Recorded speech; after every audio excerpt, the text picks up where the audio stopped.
السلام علیکم ناظرین، میرا نام ہے عماد سلیم اور آپ دیکھ رہے ہیں YouTube channel infotainment. Facts about space کے پارٹ 8 میں خوش آمدید۔ ویڈیو شروع کرنے سے پہلے ہمارے چینل کو سبسکرائب کریں اور بیل آئیکن کو بھی دبا دیں تاکہ آنے والی نئی ویڈیوز آپ تک پہنچ سکیں اور آپ ان انٹرسٹنگ فیکٹس سے فائدہ حاصل کر سکیں۔ تو چلیے شروع کرتے ہیں آج کی ویڈیو۔ نمبر 1، سیٹرن میں مسدس شکل کا طوفان ہے۔ سیٹرن کا شمالی نصف کرہ ایک عجیب ہیگزاگونل شکل کے طوفان کا گھر ہے جو کئی دہائیوں سے چل رہا ہے۔ سیٹرن کے شمالی نصف کرہ میں 6 رخا طوفان ہے جسے مسدس کا نام دیا گیا ہے۔ یہ مسدس ایک بہت بڑا کثیر الجہتی طوفان سینکڑوں سالوں سے نہیں تو کئی دہائیوں سے وہاں موجود ہے۔ یہ عجیب طوفان 1980 کی دہائی میں دریافت ہوا تھا، لیکن 2004 اور 2017 کے درمیان کیسینی مشن کی پرواز تک بمشکل دکھائی دے رہا تھا۔ کیسینی کی تصاویر اور ڈیٹا سے پتہ چلتا ہے کہ طوفان 180 میل یعنی کہ 300 کلومیٹر لمبا، 20,000 میل یعنی کہ 32,000 کلومیٹر چوڑا اور تقریباً 200 میل فی گھنٹہ یعنی کہ 320 کلومیٹر فی گھنٹہ کی رفتار سے چلنے والی ہوا کا کمپوزیشن تھا۔ نمبر 2، شمسی ماحول سورج کی سطح سے زیادہ گرم ہے۔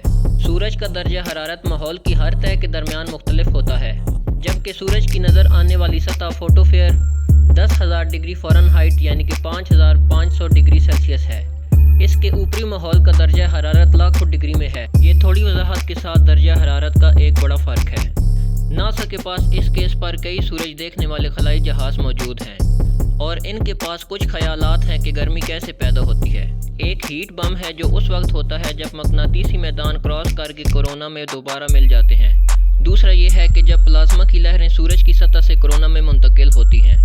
پارکر سولر پروب کے نئے ڈیٹا کے ساتھ، جو حال ہی میں سورج کو چھونے والی پہلی انسانی ساختہ چیز بنی ہے، ہر وقت آنے کے ساتھ ہم اپنے نظام شمسی کے دل میں موجود اسرار کو کھولنے سے پہلے سے کہیں زیادہ قریب ہیں۔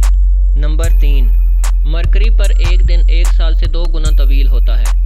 تکنیکی طور پر مرکیورین کا ایک دن زمین کے 59 دن تک رہتا ہے، جبکہ ایک سال 88 دن تک رہتا ہے۔ تاہم مرکری کے انتہائی سنکی مدار اور سورج کے ساتھ سیدھ میں ہونے کی وجہ سے طلوع آفتاب سے طلوع آفتاب تک کا وقت، جسے شمسی دن بھی کہا جاتا ہے، مرکیورین سال سے 2 گنا 176 زمینی دنوں کے برابر ہے۔ نمبر 4، اگر آپ کا اسپیس سوٹ نکلنا شروع ہو جائے تو آپ چند منٹ تک زندہ رہ سکتے ہیں۔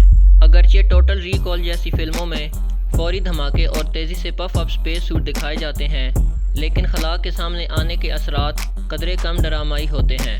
تقریباً 10 سیکنڈ کے بعد آپ ہوش کھو دیں گے۔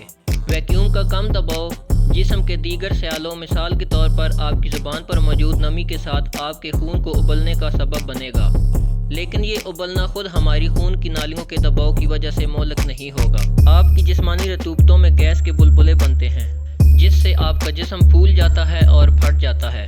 جگہ کی کم نمی آپ کو تیزی سے ٹھنڈا کرنے کا سبب بنے گی اور آپ کی آنکھیں جم سکتی ہیں۔ 1 سے 2 منٹ میں آکسیجن کی کمی جان لیوا ثابت ہوگی۔ صورتحال کا تناؤ ان علامات کو مزید خراب کر سکتا ہے۔ آپ زیادہ تیزی سے آکسیجن سے محروم ہو جائیں گے۔ تیزی سے ڈی کمپریشن آپ کے پھیپھڑوں، کان کے پردے اور سینیوسس کو نقصان پہنچانے کے ساتھ ساتھ نرم بافتوں سے زخم اور خون بہنے کا سبب بنے گا۔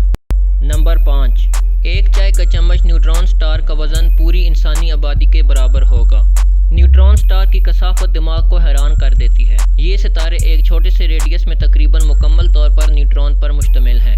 صرف ایک چائے کا چمچ اس مواد کا وزن 1 ٹریلین کلو گرام سے زیادہ ہوگا، جو پوری انسانی آبادی کے وزن سے زیادہ ہے، جو چند سو بلین کلو گرام تک پہنچتا ہے۔ کسی چیز کو نیوٹران سٹار کی طرح گھنے بنانے کے لیے پوری انسانیت کو شوگر کیوب کے سائز کی جگہ میں گھسنا ہوگا۔ نمبر 6، گیما رے برسٹ 10 سیکنڈ میں اس سے زیادہ توانائی خارج کر سکتا ہے جتنا ہمارا سورج پوری زندگی میں کرے گا۔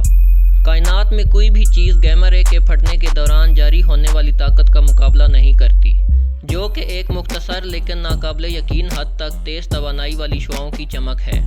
گیما رے برسٹ کی بہت سی اقسام ہیں۔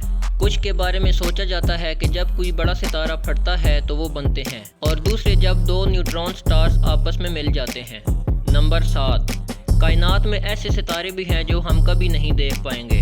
بگ بینگ کے بعد سے خلا میں موجود زیادہ تر اشیاء ایک دوسرے سے دور ہوتی جا رہی ہیں۔ در حقیقت کائنات کی توسیع دراصل تیز ہوتی جا رہی ہے۔